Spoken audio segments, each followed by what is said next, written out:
آنکھوں کے گناہ میں آج کل ہم لوگ بہت مبتلا رہتے ہیں. اللہ بچائے. باہر نکلو تو آنکھوں کو پناہ نہیں ملتی، اور اب تو گھر گھر لوگوں کے پاس ایسے آلات آ گئے ہیں کہ آنکھوں کا گناہ گھر گھر پھیل گیا ہے. تو وہ گناہ تو ہے ہی، ایک آنکھ کا گناہ یہ بھی ہے کہ کسی کو حقارت کی نگاہ سے دیکھنا.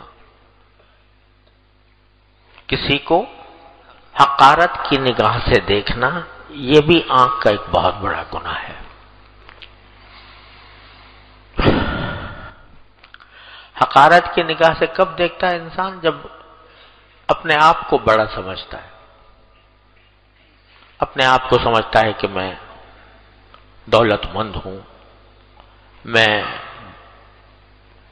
قوی ہوں، مضبوط ہوں، میں نیک ہوں، میں نماز پڑھتا ہوں، دوسرا نماز نہیں پڑھتا، تو اس کو حقارت کی نگاہ سے دیکھتا ہے. یہ حقارت کی نگاہ سے دیکھنا، چاہے وہ کسی کی غربت کی وجہ سے ہو، کسی کے افلاس کی وجہ سے ہو، کسی کے معمولی ہونے کی وجہ سے ہو، یا اس کے گناہگار ہونے کی وجہ سے ہو، حقارت کی نگاہ سے دیکھنے کی کوئی اجازت نہیں. یہ آنکھ کا غلط استعمال ہے. حقارت اور تحقیر گناہ کی ہے. گناہ کو حقیر سمجھنا چاہیے اور گناہ کی تحقیر بھی کرنی چاہیے. لیکن جو شخص گناہ میں مبتلا ہے اس کو حقارت سے نہ دیکھو، اس کو رحم کی نگاہ سے دیکھو، ترس کھانے کی نگاہ سے دیکھو. جیسے ایک شخص بیمار ہو، بیمار پڑا ہے بیچارہ، ہل نہیں سکتا، چل نہیں سکتا، اسپتال میں پڑا ہوا ہے، آلات لگے ہوئے ہیں، بیمار ہے، تو کیا بتاؤ کہ تم اس کو حقارت سے دیکھو گے کہ یہ کتنا حقیر ہے، کتنا بیمار ہو گیا؟ بلکہ کیا کرو گے؟ ترس کھاؤ گے، رحم کھاؤ گے کہ یہ بیچارہ بیماری میں مبتلا ہے.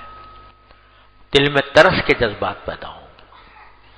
تو حضرت، اگر کسی شخص کو آپ گناہ میں مبتلا دیکھتے ہو، ایک شخص بے نمازی ہے علیہ باللہ، تو یہ نہ اس کو حقارت کی نگاہ سے نہ دیکھو، اس کو ترس کھانے کی نگاہ سے دیکھو کہ بیچارہ اتنے بڑے فریضے سے غافل ہے.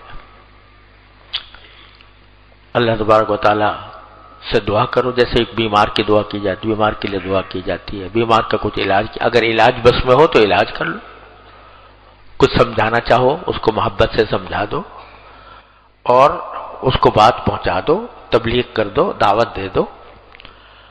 اور دعا بھی، جیسے بیمار کو دیکھ کر دعا کی جاتی ہے کہ یا اللہ اس کو تندرست کر دے، یا اللہ اس کو صحت دے دے، اسی طریقے سے اس شخص کے حق میں بھی دعا کرو کہ یا اللہ اس کو اپنے رحمت سے اس گناہ سے نکال لے، نافرمانی کی زندگی سے نکال لے، اس کو ہدایت عطا فرما دے. یہ دعا کر.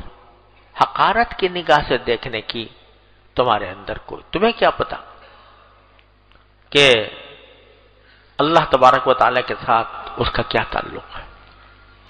دیکھنے میں پتہ نہیں چلتا، لیکن کیا پتا کسی وقت اس کی زندگی میں ایسا انقلاب آ جائے کہ تم کو میلوں پیچھے چھوڑ جائے. اس واسطے حقارت سے کسی کو نہ دیکھو، کسی کو نہیں. حقارت سے دیکھنا یہ کیا ہے؟ یہ گناہ ہے، یہ آنکھ کا گناہ ہے.